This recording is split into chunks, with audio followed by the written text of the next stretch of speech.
Okay, हमने आज जो कॉन्सेप्ट एक तरह से रिवाइज करेंगे और इससे आगे फर्दर मूव करेंगे वो है कि CFG जो है वो आपकी PDA के बराबर होती है। बेसिकली यहाँ पर आपके पास दो थ्योरम्स आते हैं, थ्योरम नंबर 30 एंड 31। बेसिकली वो ये बात करना चाह रहे हैं कि जो भी आपकी सेट ऑफ लैंग्वेजेस आपके पास लिखी हुई होती हैं PDA के अंदर, वही सेम सेट ऑफ लैंग्वेज आप जनरेट कर सकते हो CFG से भी। यानी इसके दो पार्ट्स हैं। थ्योरम नंबर 30 आपको ये कहेगा कि जो आपके पास गिवन CFG है उसकी जो लैंग्वेज आपने जनरेट की है वो एग्जैक्टली आप PDA से भी एक्सेप्ट करवा सकते हो।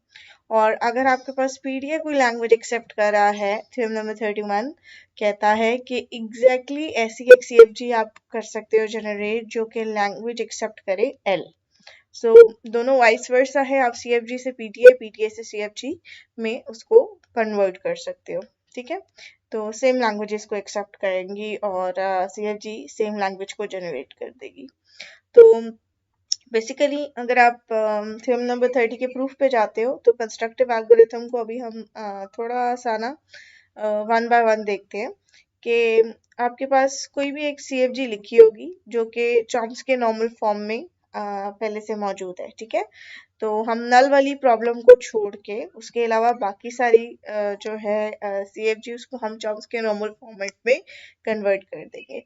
और उसके बाद नीचे जो स्टेप्स अभी आपको मैं दिखाऊंगी, हाँ, उसके थ्रू हम उसको PDA में कन्वर्ट कर देंगे।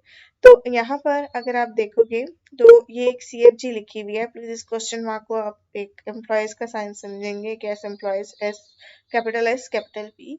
तो ये एक चॉम्स्की नॉर्मल फॉर्म में आपको एक CFG लिखकर दी हुई है। तो यहाँ पर बेसिकली अगर हम प्रोडक्शन रूल्स काउंट करें तो 1, 2, 3, 4 और 5 है। तो जो फर्स्ट थ्री प्रोडक्शन रूल्स हैं वो combination of two non terminals हैं, जैसे कि चॉम्स्की नॉर्मल फॉर्म में होता है, और एक टर्मिनल और एक जो टर्मिनल वाली कंडीशंस हैं वो 4 और 5 वाली प्रोडक्शन रूल्स हमें करके देनी है। तो जब भी मैं नंबर्स की बात करूंगी तो मैं 1 की बात कर रही हूँ तो कैपिटल S कैपिटल B, 2 की बात कर रही हूँ तो कैपिटल A कैपिटल B। और ये तभी आएगी, ये रिप्लेसमेंट में किसके आ सकती हैं, S के। और A एम्प्लॉयज डबल C का मतलब, ये जो थर्ड प्रोडक्शन रूल है इसका मतलब है कि जहाँ A लिखा होगा अगर आपने A को रिप्लेस करना है तो उसके लिए आपके पास डबल C मौजूद है।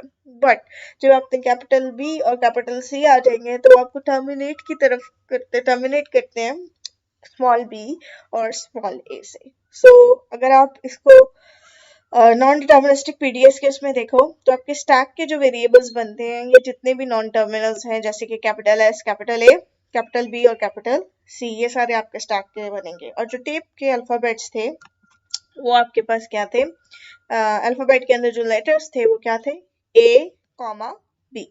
So let's start. आपके पास ये जो एग्जांपल दिया है, अब आपने सबसे पहले क्या करना होगा, स्टार्ट करने के बाद सबसे पहला जो स्टार्टिंग गैस है उसको हमने अपने स्टार्टिंग गैस को कहाँ ऐड करना है, अपने स्टैक के अंदर पुश करना है। और जैसे ही हम इसको पुश करेंगे स्टैक के अंदर तो उसके बाद नेक्स्ट आपने प्रोडक्शन रूल 1 और 2 पर अगर जंप करना है तो उसके लिए आपको पॉप करवाना पड़ेगा S को। तो यहाँ अगर हम S को पॉप करवाते हैं तो उसके बाद आपके पास क्या ऑप्शन आ जाता है, दोनों प्रोडक्शन रूल 1 और प्रोडक्शन रूल नंबर 2 को पुश करवा दें स्टैक के अंदर वापस।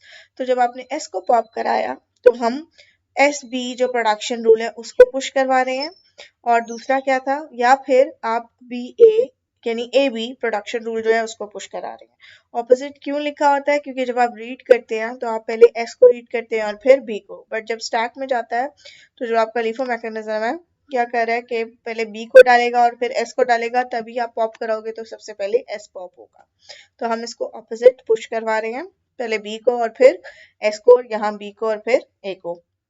और आप ये नोट करोगे ये लूप बैक होके वापस पॉप पर ही आ रहा था।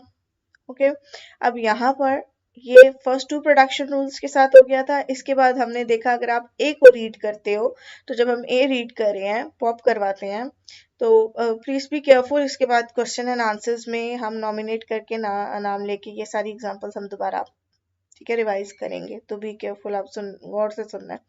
आप जब ए को पॉप करा रहे हैं तो प्रोडक्शन रूल नंबर 3 क्या कहता है कि आप उसको सी और सी से रिप्लेस करेंगे। ऑब्वियसली सी और सी एक जैसे हैं तो सीक्वेंस मैटर नहीं करता, बट हम पहले जो मेरे राइट साइड वाला सी है उसको और फिर लेफ्ट साइड वाले सी को पुश करवा रहे हैं और वापस लूप बैक होके पॉप पे जा रहा है।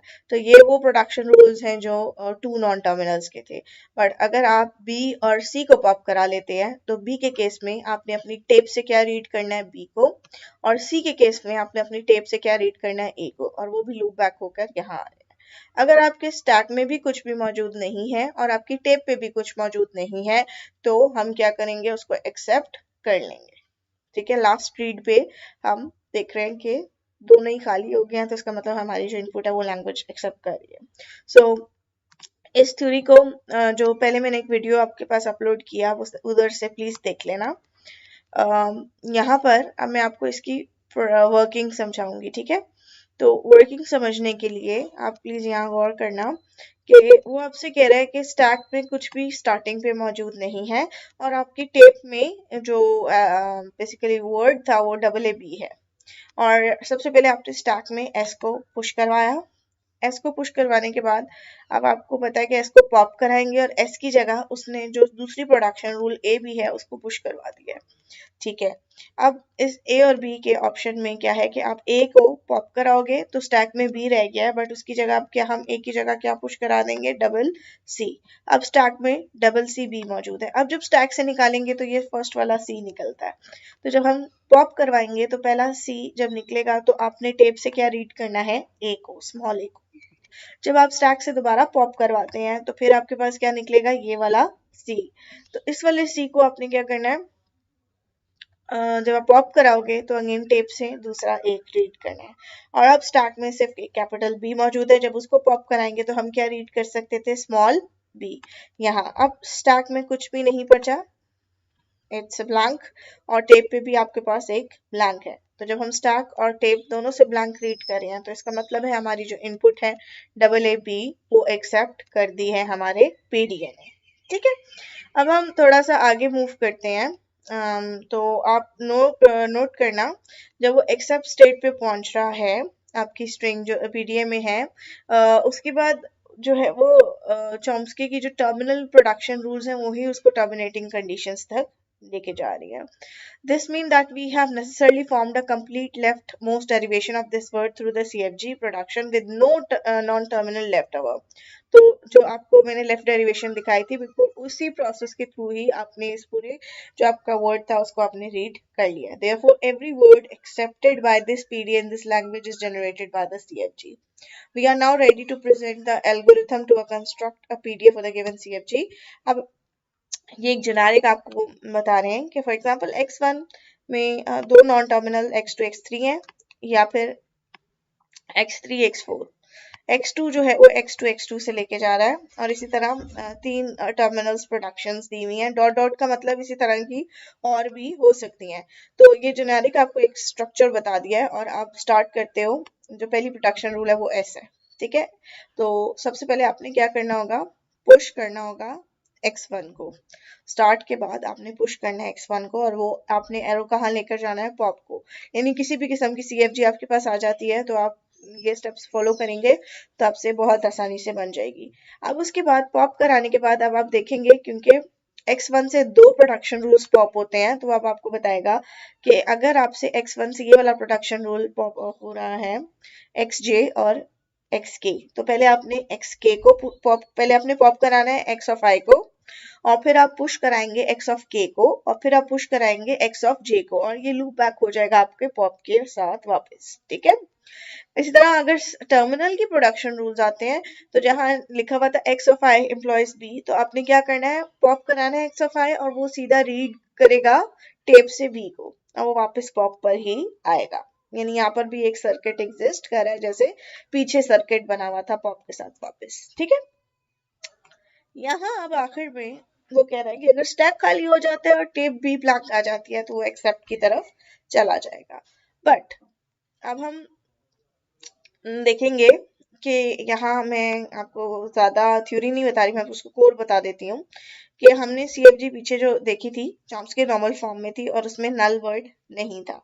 ठीक है, अगर आपकी लैंग्वेज नल वर्ड एक्सेप्ट करती है तो आपने सीधा सीधा क्या करना होगा, पॉप पे एस पॉप होगा और वो वापस कहाँ चला जाएगा, लूप बैक होके एस से सॉरी पॉप हुआ एस और वो लूप बैक होके वापस पॉप के साथ चला जाएगा। सिर्फ अगर आप ये कर लेते हैं तो वो आपकी यानी एक ब्लैंक यानी एक नल को भी एक्सेप्ट कर लेगा। तो अब आप इसी पीछे प्रीवियस जो एग्जांपल है उस पैलिंड्रोम एग्जांपल के नल वर्ड को इंक्लूड कर लेते हैं और अब हम इसको कोशिश करते हैं बनाने की। तो आप क्या करेंगे, एस जब भी पॉप होगा सबसे पहले आपने क्या करना है, एस को पुश कर देना है।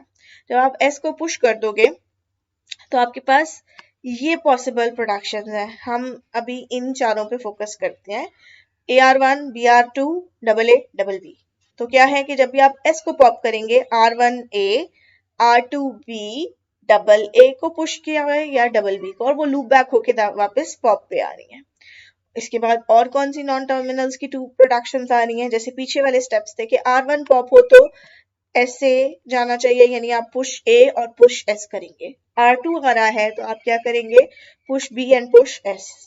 तो यहाँ पर वो हो रहा है R1 पे push A and push S हो रहा है और R2 पे पुश बी और पुश एस हो रहा है और वो लूप बैक होकर वापस पॉप पर आ रहे हैं।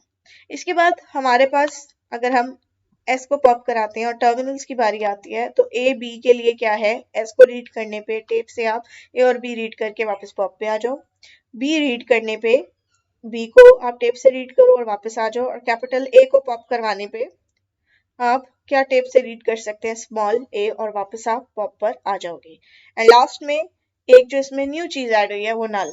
ठीक है, नल को फोकस करेंगे और अगर आप एस पे नल आपका आ रहा है तो आप एक सीधी straight line without any read without any push आपने पॉप के साथ वापस एक सर्किट में डाल देनी है। ये नल को रिप्रेजेंट कर रही है। और इसके बाद ये वाला सवाल अभी मैं आपसे पूछूंगी, ठीक है, डेल्टा ब्लैंक जो है आपके पास अगर पॉप हो रहे है स्टैक में से और आप रीड भी ब्लैंक कर रहे हो तो वो आपकी लैंग्वेज एक्सेप्ट हो जाएगी। ठीक है, थ्योरम 30 और 31 यही प्रूव करें कि दोनों सेम सेट ऑफ लैंग्वेजेस को रिप्रेजेंट कर रहे हैं। ओके, यहाँ तक ये हम पहले भी कर चुके हैं और मैंने आपको यहाँ रिवाइज भी करा दिया है।